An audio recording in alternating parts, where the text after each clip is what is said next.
खरं तर आजचा हा मेळावा ताई मला तुम्हाला सांगायचं आजचा हा तुमचा नुसता मेळावा नसून हा विजयाचा मेळावा या ठिकाणी आहे। आणि एकदा बोरवेल्ला तालुक्यातील मावळ्यांनी ठरवलं तर त्या गोष्टी कुठल्याही असाध्य त्या ठिकाणी होत नसतात। खरं तर गेल्या अनेक वर्षाची या मावळ भूमीची परंपरा आहे की ज्या ज्या वेळेला इथं परकीय अतिक्रमण झाली त्या त्या वेळेला इथल्या सर्व मावळ्यांनी एक वज्रमूठ त्या ठिकाणी ठेवून ही अतिक्रमण परतवण्याचं काम आजपर्यंत या ठिकाणी केलेलं आहे। काही दिवसापूर्वीच या मेळाव्याचं नियोजन ठरलं, साहेबांची काही निमित्तानं भेट घेण्याचा योग आला आणि साहेबांनी सूचना दिल्या। आम्ही साहेबांना निमंत्रित केलं की साहेब बारामती लोकसभा मतदारसंघातला पहिला मेळावा हा भोरच्या ठिकाणी झाला पाहिजे आणि साहेबांनी तात्काळ त्या ठिकाणी आजची वेळ दिली। जुना इतिहास आहे या तालुक्यामध्ये छत्रपतींची 27 वर्ष राजगड म्हणून राजधानी या ठिकाणी काम पाहिलेलं आहे।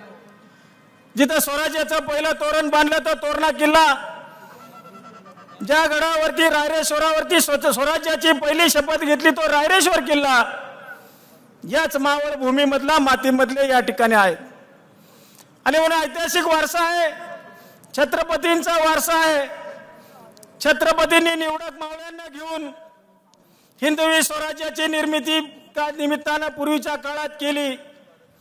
आज खऱ्या अर्थानं पुन्हा ती वेळ आली आहे असं तर म्हणलं तर वावगं ठरणार नाही। या ठिकाणी पुरंदरचे लोकप्रिय आमदार या ठिकाणी संजयराव जगताप साहेब सुद्धा या ठिकाणी इथं आवर्जून उपस्थित आहेत। पुरंदर किल्ला देखील या ठिकाणी आपल्याच मतदारसंघाच्या जवळ आहे। संबंध परिसर ऐतिहासिक आहे। खरं तर देशाचं लक्ष या निवडणुकीकरता लागलेलं आहे। लोक तर्क वितर्क काढतायत, काय होईल या तालुक्यात, काय होईल बारामतीत, काय होईल दौंडमध्ये, काय होईल खडकवासल्यात, काय होईल। मला या आपल्या सर्व कार्यकर्त्यांना सांगायचंय त्या तालुक्यामधले तिथले नेते सक्षम आहेत, तिथला निर्णय तिथली जनतेने अगोदर घेतलेला आहे। फक्त भोरवेल्ल्याचा निर्णय ठामपणे आपण या निमित्तानं आज घेऊया की येणाऱ्या भविष्य काळातल्या निवडणुकीमध्ये ताईंच्या पाठीमागे या ठिकाणी ठामपणे आपण सर्व मंडळींनी उभं राहण्याचा संकल्प आज या निमित्तानं आपण केला पाहिजे। राऊत साहेब तुम्हाला आम्ही सकाळी टीव्ही चालू केला की पहिल्यांदा पाहतो। पूर्वीच्या काळात आघाडीचं सरकार आणण्यामध्ये आपला फार मोठा सिंहाचा वाटा आहे। सकाळ झाली की आम्ही पहिला टीव्ही लावायचो, आज काहीतरी वेगळं ऐकायला मिळणार। आणि खरोखरच तुम्ही ज्या पद्धतीने त्या काळामध्ये त्या पिचवरती बॅटिंग केली त्या बॅटिंगची फलरूपी लोकशाहीच्या माध्यमातून महाविकास आघाडीचं सरकार गेल्या 2.5 वर्षामध्ये आणण्याच्या निमित्तानं झाली। आणि असं काम त्या ठिकाणी आपण केलं। आज काळ बदलत चाललाय, महागाई असेल, भ्रष्टाचार असेल, शेतकऱ्यांचे प्रश्न असतील, बेरोजगारीचे प्रश्न असतील, याच्या विळख्यामध्ये जनता अडकलेली आहे। जनतेला प्रश्न आहे, जनता त्रासलेली आहे, त्याला योग्य ती दिशा दाखवण्याचं काम या ज्येष्ठ मंडळींनी या निमित्तानं करणं गरजेचं आहे। मी एक आघाडीतला एक छोटासा कार्यकर्ता आहे। तालुका स्तरावरती जे नियोजन आम्हाला तुम्ही द्याल ते 100% पार पाडण्याची जबाबदारी कार्यकर्त्या नात्याने माझी आहे। पूर्वीचा कुठलाही संदर्भ लोक जोडतात, काही लोक आता व्हॉट्सअप फेसबुकवर वेगवेगळ्या संकल्पना त्या ठिकाणी मांडायला लागल्यात। कोण म्हणते 99 ला काय झालं, कोण म्हणते विधानसभेला काय झालं, कोण म्हणते 19 ला काय झालं, कोण म्हणते 14 ला काय झालं। ज्या मंडळींना साहेब तुमच्या काळामध्ये तुम्ही लाभाची पद दिली, या तालुक्यामध्ये ज्यांनी ज्यांनी तुमचं नाव घेऊन राजकारण केलं ती मंडळी आज आम्हाला तर कायम विरोध करत होतीच, पण आज तुम्हाला सुद्धा विरोध दुर्दैवाने या निमित्तानं करतायत। त्या मंडळींचा खऱ्या अर्थानं बंदोबस्त करण्याची वेळ या निमित्तानं आज आलेली आहे। लोकशाही पद्धतीनं निवडणुका होऊ द्या, लोकशाही पद्धतीनं जनता सुज्ञ आहे। परंतु या भोर तालुक्याचं मी पूर्वी पाहिलंय, 1999 सालामध्ये माझे वडील त्या ठिकाणी आमदार असताना त्यावेळेला भाषणामधली एक संकल्पना त्यांनी मांडली होती त्यावेळेला सुद्धा अशाच राजकीय स्थित्यांतर झाली। त्यावेळेच्या काळात त्यांनी घोषणा दिली, राहिले ते मावळे उडाले ते कावळे, अशा पद्धतीची संकल्पना त्यांनी त्या निमित्ताने दिली। आज सुद्धा खऱ्या अर्थाने ती घोषणा या ठिकाणी लागू पडेल अशी परिस्थिती त्या निमित्ताने आहे। आणि म्हणून निष्ठावंत मावळे, जे मावळे या ठिकाणी निष्ठावंत आहेत, तो शब्द त्या ठिकाणी दिल्यानंतर त्या ठिकाणी तो पाळल्याशिवाय राहत नाहीत। ह्या भूमीचा आजपर्यंतचा इतिहास आहे।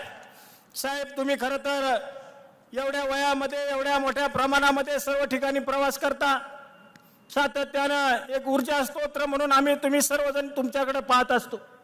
खरं तर आपली तब्येत असेल या सर्व कारणात असून सुद्धा आपण अनेक वेळेला महाराष्ट्रामध्ये इतर ठिकाणी दौरे करत त्या ठिकाणी फिरत असता। ताईंच्या माध्यमातून या मतदारसंघामध्ये लाखो रुपयाची कामं झाली, आम्ही सुद्धा कामे केली। काही लोक आता आमच्या बरोबरचे जे काही पूर्वी विरोधातले किंवा ताईंच्या बरोबरचे जे लोक होते ते म्हणतात की आम्ही विकासासाठी इतर दुसऱ्या ठिकाणी गेलो। मग गेल्या 5 वर्षामध्ये 15 वर्षामध्ये तुम्ही विकास होत नव्हता म्हणून ताईंच्या बरोबर होता का, हा प्रश्न मला आज त्यांना या निमित्ताने विचारायचा आहे। विकासाच्या मुद्द्यावर जर आज तुम्ही तिकडे जात असाल तर विकास नेमकी काय आहे हे माझ्या बरोबर समोर तुम्ही बसा। या तालुक्याचा विकास कशा पद्धतीने 15 वर्षात झाला हे मी तुम्हाला त्या ठिकाणी सांगायला तयार आहे। परंतु कुठेतरी वेडवाकडं वक्तव्य करायचं, तरुणांना बेरोजगारीच्या माध्यमातून MIDCचा प्रश्न या निमित्ताने उपस्थित करायचा, निवडणूक आली की तालुक्यात MIDC झाली पाहिजे आणि निवडणूक संपली की या निमित्ताने त्याच्यावर भ्रशब्द काढायचा नाही, अशा पद्धतीचं घाणेरडं राजकारण साहेब या मतदारसंघामध्ये सुरू आहे। आपण अनेक वेळा या ठिकाणी आलात, ताई आल्या। खरं तर भोरच्या MIDCचा प्रश्न 1992 साली माझे वडील त्या ठिकाणी मंत्री असताना या उतरवली आणि वडगावच्या जागेवर संपादनाचे शिक्के त्या ठिकाणी लावण्याचा प्रयत्न झाला। तिथल्या स्थानिक शेतकऱ्यांनी त्याला विरोध केला आणि आज तागायत तो विरोध कायम आहे। आणि तो विरोध असल्या कारणाने त्या ठिकाणी MIDC होत नाही, परंतु दुर्दैवाने त्याचं खापर आमच्या माथ्यावर फोडायचं आणि निवडणूक आली की आपली पोळी भाजायची, हा कार्यक्रम साहेब या मंडळींचा आहे। आणि म्हणून येणारा काळ हा निश्चितपणे या तरुणांना रोजगाराच्या निमित्ताने चांगली दिशा देणारा या निमित्ताने यावा, या तालुक्यातल्या प्रत्येक तरुणाला रोजगार मिळावा अशी आमच्या सर्वांची देखील मनापासूनची इच्छा आहे।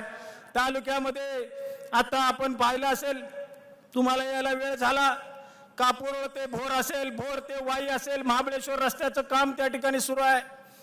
वेल्हे तालुक्यामधून महाडला जाणाऱ्या रस्त्याचं काम सुरू आहे।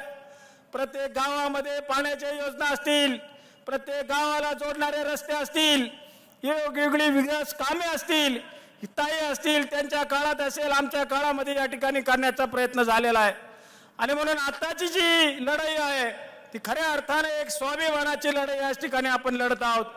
माझे आपल्या सर्व मतदार बंधू भगिनींना विनंती आहे, छत्रपतींच्या काळामध्ये तुतारी वाजली की एक शुभ संकेत त्या ठिकाणी बोलला जायचा। ही तुतारी छत्रपतींच्या काळापासून चालत आलेली आहे। साहेबांनी रायगड किल्ल्यावरती जाऊन या चिन्हाचं अनावरण केलं आणि तुतारी वाजवून त्या ठिकाणी रणशिंक फुकलेला आहे। खरं तर या तुतारीचं चिन्ह जे वाजवणाऱ्या माणसाचं जे चिन्ह आहे त्याच्या समोरचं बटन दाबून येणाऱ्या लोकसभेच्या निवडणुकीमध्ये सुप्रियाताई सुळे यांना चौथ्यांदा लोकसभेमध्ये आपण पाठवा अशी आग्रहाची विनंती करून मी या ठिकाणी थांबतो। जय हिंद, जय महाराष्ट्र। ABP माझा, उघडा डोळे बघा नीट।